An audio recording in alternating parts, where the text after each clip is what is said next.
आपको बता दूं कि आलसी वह होता है जिसके जीवन में कोई उद्देश्य या लक्ष्य नहीं होता, जो जीवन को जीता नहीं बल्कि काटता है। एक बार एक नौजवान लड़का एक बौद्ध गुरु के पास जाता है और उनसे पूछता है कि मुझे आलस्य क्यों आता है, मुझे इससे छुटकारा कैसे मिले, सहायता कीजिए गुरुदेव। गुरुदेव मुस्कुराते हुए कहते हैं, आलस्य के दो प्रमुख कारण होते हैं। पहला, जीवन का कोई उद्देश्य या लक्ष्य का ना होना, और दूसरा, अपने शरीर और मन की कार्यशैली की समझ ना होना। जिसके जीवन में कोई लक्ष्य नहीं है, उसके जीवन से आलस्य मिटाना नामुमकिन है। जीवन में लक्ष्य होने के बावजूद भी अगर तुम मन और शरीर को नहीं समझते तो तुम आलस्य की चपेट में आ जाओगे। हमारा मन एक कुशल कलाकार है जो हमें आसानी से मूर्ख बना देता है।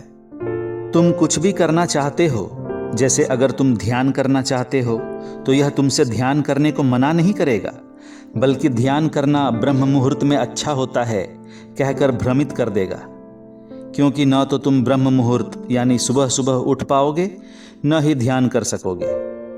यह तुम्हें धन कमाने, पढ़ाई करने या कुछ भी करने से मना नहीं करता, बल्कि तुम्हें कुछ न कुछ कह के भ्रमित कर देता है। जैसे धन ही सब कुछ थोड़े ही है, पढ़ाई कल से कर लेंगे, या फिर उस काम को किया, अगर नहीं हुआ तो। तुम्हारा मन कभी भी तुम्हारा विरोध नहीं करता, बस तुम्हें मूर्ख बनाकर तुम्हारी सोच को टाल देता है। सबसे ज्यादा कमाल की बात तो यह है कि तुम मूर्ख बन भी जाते हो। फिर वह नौजवान गुरु से पूछता है, तो फिर इसका समाधान क्या है गुरुजी? गुरुदेव कहते हैं, जैसे को तैसा। तुम्हारा मन तुम्हें मूर्ख बना रहा है तो तुम भी उसे मूर्ख बनाओ। जब तुम्हारा मन कहे थोड़ी देर और सो लेता हूं, तो तुम उसे अपने लक्ष्य के बारे में बताओ और कहो, थोड़ी देर ही क्यों, जितनी इच्छा उतनी सोऊंगा, लेकिन पहले काम पूरा कर लूं। जब मन कहे आज ये खाऊंगा वो खाऊंगा, तो तुम तुरंत कहो, जरूर खाऊंगा, लेकिन भोजन को शरीर में अच्छे से लगने के लिए खाने के पहले 1 घंटा कसरत करूंगा। लेकिन गुरुदेव, कब तक मन को मूर्ख बनाना पड़ेगा? गुरुदेव कहते हैं, जब तक कि उसे तुम्हारे जीवन शैली की आदत न लग जाए।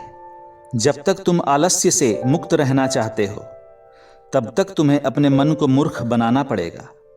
फिर वह नौजवान गुरुदेव से पूछता है कि गुरुदेव, कभी कभी तो ऐसा लगता है कि कुछ जीवन में अच्छा करूं, लेकिन शुरुआत करने की ऊर्जा ही नहीं मिलती और कुछ करने में मन ही नहीं लगता।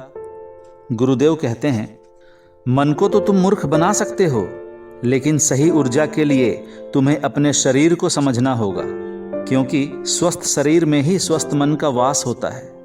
हमारा शरीर चलता है आहार से, जीवन जीने के उत्तम तौर तरीकों से। अगर तुम मरा हुआ भोजन खाओगे तो तुम्हें उचित ऊर्जा कैसे मिलेगी? मरा हुआ भोजन का अर्थ है जो सिर्फ स्वाद दे, जिससे शरीर का उचित विकास नहीं होता, जैसे मिठाइयाँ, पिज्ज़ा, बर्गर, चिप्स, तला हुआ भोजन इत्यादि। इसलिए भोजन ऐसा करो जो तुम्हारे भीतर ऊर्जा पैदा करे, ना कि आलस। जैसे कि हरी सब्जियाँ, फल, घर का बना हुआ शुद्ध और सादा खाना। उत्तम जीवन शैली का अर्थ है जो तुम्हारी अतिरिक्त ऊर्जा को जलाए। सही तरीके से उठना, बैठना, चलना, योग, व्यायाम, जल्दी सोना और जल्दी उठना। अगर तुम जल्द नहीं सो पाते हो तो जल्द उठ पाने का सवाल ही नहीं, क्योंकि शरीर और मन को स्वस्थ रखने के लिए उचित नींद की भी आवश्यकता होती है। यह सब सुनकर वह नौजवान गुरुदेव से पूछता है कि गुरुजी, इनका शुरुआत कैसे करूं? गुरुदेव कहते हैं, शुरुआत करो एक लक्ष्य निर्धारित करके। लक्ष्य केवल कहने के लिए ही नहीं, बल्कि इससे तुम्हारी भावनाएं जुड़ी होनी चाहिए, जो तुम्हारा सपना हो। अगर तुम्हारा लक्ष्य अडिग है और जिसे सोचकर तुम भावुक हो जाते हो, तो तुम्हें कुछ और करने की ज़रूरत नहीं। फिर तुम्हारा लक्ष्य ही तुमसे सब कुछ करवा देगा। और अगर तुम्हारे जीवन में कुछ ऐसा लक्ष्य नहीं है, तो लक्ष्य को खोजना ही अपना लक्ष्य बना लो। भगवान बुद्ध को भी अपने लक्ष्य का पता थोड़े ही था, बस निकल पड़े थे अपनी मंजिल की तलाश में। आशा थी मन में, लेकिन वह भी टूटने लगी थी। लेकिन अंदर से प्यास इतनी गहरी थी कि लक्ष्य को पाकर ही रही। जब तक तुम्हें यह पता नहीं चलता कि तुम्हारा लक्ष्य क्या है, तब तक तुम अपने मन को मूर्ख बनाते रहो, जैसे वो तुम्हें बना रहा था। कोई भी व्यक्ति शराबी बनना नहीं चाहता है, लेकिन उसका मन उसे मूर्ख बना बनाकर उसे एक शराबी बना देता है। कोई भी व्यक्ति चोर बनना नहीं चाहता, लेकिन यह मन उसे बार बार मूर्ख बना बनाकर उसे एक चोर बना देता है।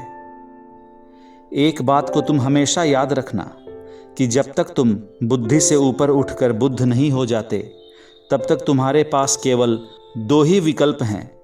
या तो तुम अपने मन के द्वारा मूर्ख बनो, या फिर तुम इसे मूर्ख बनाओ। बीच का कोई रास्ता नहीं है। अगर तुमने अपने मन को मूर्ख बनाना बंद कर दिया, तो यह मन तुम्हें मूर्ख बनाना शुरू कर देगा। फिर वह नौजवान लड़का कहता है कि यह तो आसान है गुरुजी, मन को मूर्ख बनाया जा सकता है। गुरुदेव हंसने लगते हैं और कहते हैं कि यह आसान भी तुम्हारे मन को ही लग रहा है। यह मन कब और कैसी चाल चलेगा, इसके लिए तुम्हें जागरूक रहना पड़ेगा। अपनी जागरूकता को बढ़ाओ और जागरूक व्यक्तियों के साथ रहो, या फिर अपने खुद के साथ समय बिताओ। अगर तुम आलसी व्यक्तियों के साथ रहोगे तो तुम भी आलसी हो जाओगे, और अगर तुम ऊर्जावान लोगों के साथ रहते हो तो तुम भी ऊर्जावान बनोगे। फिर वह नौजवान गुरुदेव से कहता है कि मुझे अपने मन को मूर्ख बनाना अभी और इसी वक्त शुरू कर देना चाहिए। महात्मा कहते हैं, हाँ सही कहा तुमने। सही समय की प्रतीक्षा करना भी इसी मन की एक चाल है। इसलिए अभी और इसी वक्त से काम पर लग जाओ।